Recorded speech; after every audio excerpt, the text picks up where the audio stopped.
Welcome to the mysterious world of Magic Island, a place where anything can happen. Lost to time, hidden by strange forces, and filled with secrets that stretch beyond the imagination. Our heroes have set sail into the unknown, where adventure, danger, and discovery await them at every turn. Each episode brings them closer to unlocking the island's mysteries, but with new challenges. Who knows what they will uncover next? Now sit back and close your eyes. Let the theater of the mind take you on a journey to Magic Island.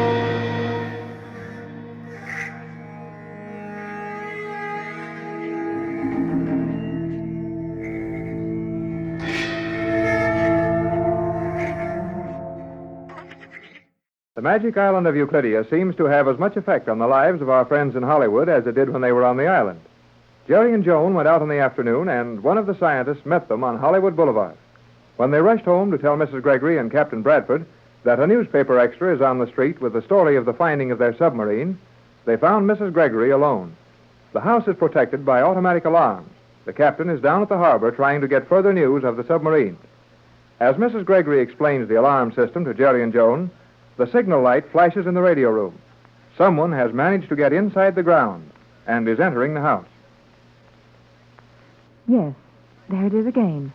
Someone is getting into the house. Well, let's go and do something about it. Wait, Jerry, wait.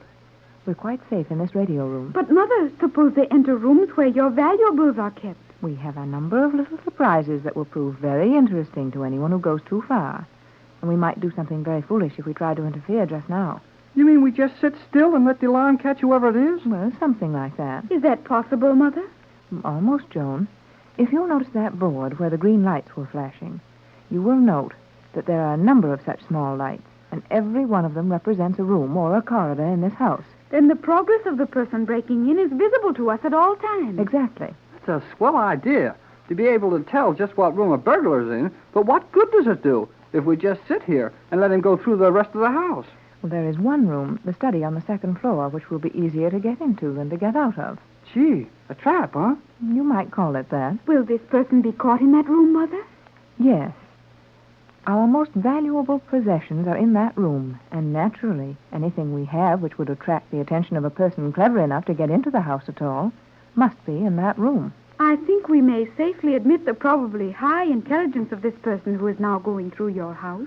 Well, if it's one of those blame Euclideans, he'll be plenty smart, all right. And I believe it is one of those Euclideans. Mother, Jerry, there goes another of the green lights. Yes, that's the main stairway. Apparently, our friend is making straight for the study. I hope he gets into it quick. How does the trap work? Well, every door and window in the room is closed by a steel panel the moment the room is entered by anyone who does not know how to set the switches before entering. And those steel panels will hold the prisoner safely until you are ready to release him. Exactly. Captain Bradford designed it, and we've caught a few burglars that way. I wish he'd hurry up and get in there. Which green light is for that room? Well, it's the center of the board and is slightly larger than the others. I see it. Oh, so do I. Say, the light right next to it went on. Yes.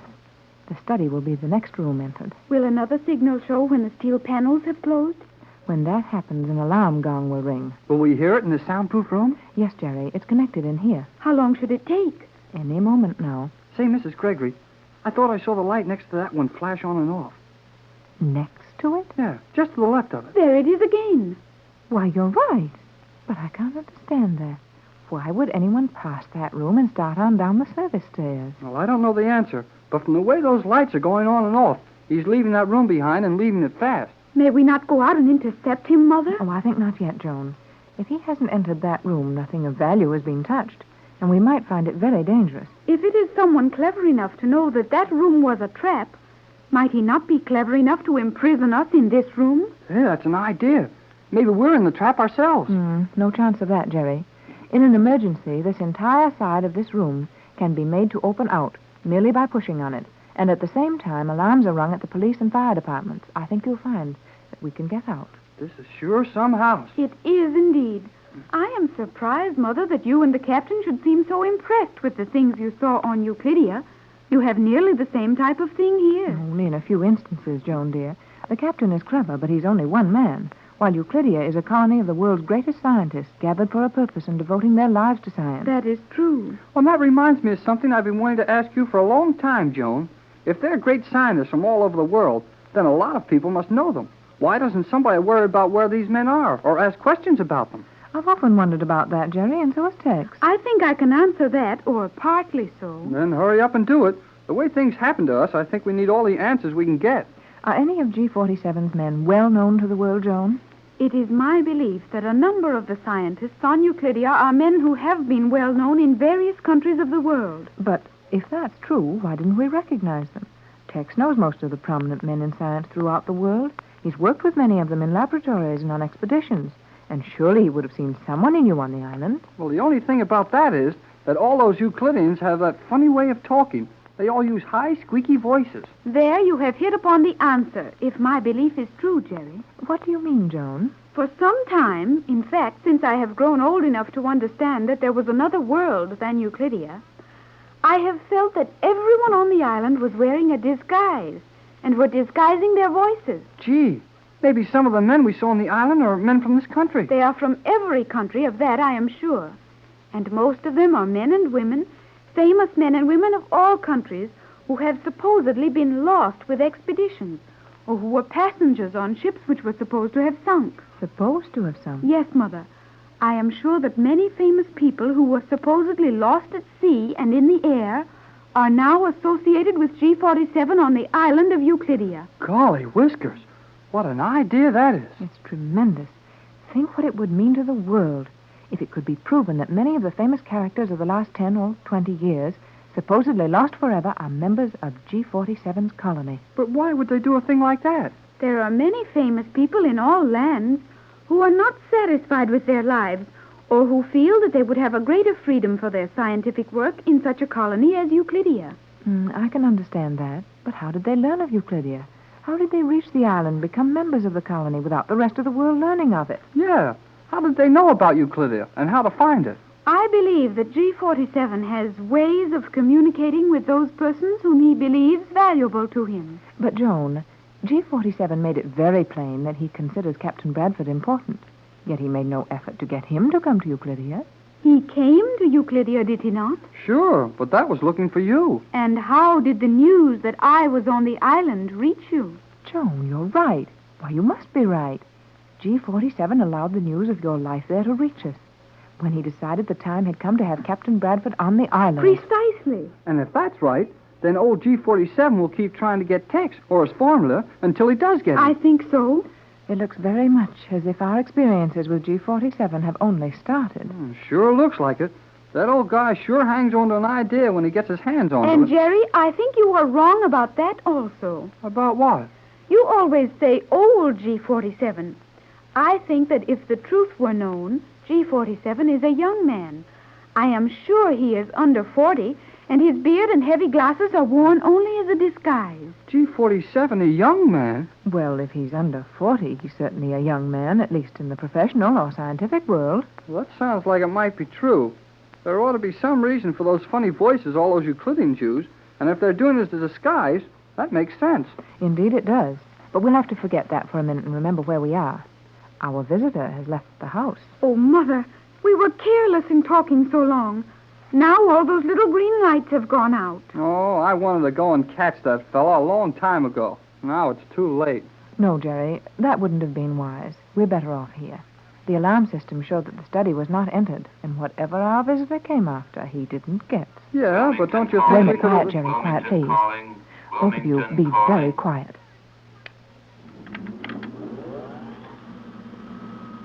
Hello, Wilmington. Ready. Go ahead. Have just made some important discoveries which I can't give you now. Have you had a visitor this afternoon? Yes. The alarm system showed steady progress through most of the house. Jerry, Joan, and myself remained in this room. That is excellent. Do not leave that room until I arrive. When will that be? Within the hour. Isn't there anything we can be doing? Nothing, except stay in that room. Do not leave it for any reason, and do not open the door. I understand. Johnson may arrive before I do. He has full instructions, but do not attempt to come out and meet him. He will release you. That is all. That is all.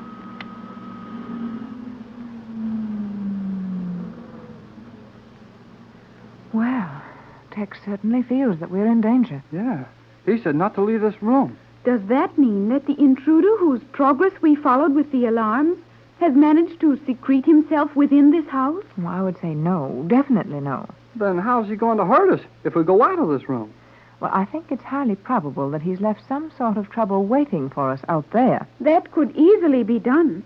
And the captain would know that if the element of danger to us had been safely placed from the outside, it may be safely removed from the outside. That's it, Joan. You mean that guy left some sort of a trap out there that's set to do something to us when we open the door? But if Tex waits for Johnson to get us out, we'll be all right? That's the way I see it, Jerry. And I feel that is correct. Then it must be right. But why didn't the fellow, whoever he was, take his time and go through the study while he had us penned up in here? Well, I think we'll find that this visit was purely one of testing our strength. An attempt to get our secrets would have been more carefully planned. That is reasonable. Maybe. But it looks to me like there wasn't much wrong with the way this one was planned. The captain will be here within the hour, he said. Surely we can wait that long. I know blame well I can. And I, Jerry.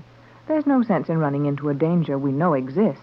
But one thing I'd like to know is how Captain Bradford, way down there at the harbor, knows more about what's going on here than we do. That had occurred to me also. And I'll have to refuse to answer. There are many things about this home and our system of communication which would add to your knowledge, but it would also add to your danger. And for the present, I feel that you're safer if you know very little about what's going on around you. Oh, I guess so. But I'd still like to know. Mother, what is that peculiar odor? Odor, dear? Yes. You're right, Joan. I can smell something. Well, I wonder... Smoke. Jerry. I'm sure it is, Mrs. Gregory. I can smell smoke. No doubt of it. There is smoke in this house. Why, this room is supposed to be airtight except for the air conditioning. Do you suppose that fellow set the house on fire? Oh, I don't think so. But even if he did, we stay here. Stay in this room with the house burning? Yes, this room is fireproof, and it will stand alone if the rest of the house burns to the ground, and the study will do the same. Are you sure it's safe to remain? Nothing is ever absolutely safe where fire is concerned, but I'm sure we're safer in here than we would be trying to get out. Well, I don't like it much. My idea about fires is to try getting out of them. Would it not be wise to open the door slightly and investigate? No, sit still, both of you. Tex said for us to stay in this room, to keep that door closed, and we'll stay here if the house burns down. And so, another chapter closes on Magic Island. Our explorers have faced mysteries, dangers, and thrills. Yet, the island still holds its secrets close. What lies ahead? New allies or unexpected foes? Make sure you join us tomorrow to find out what awaits on Magic Island, where the adventure never ends. Right here on Golden Age Radio, rumble.com/C/GAR. If you're too impatient to watch all 130 episodes, one per day, there's a link in the description so you can watch all the videos you want all together.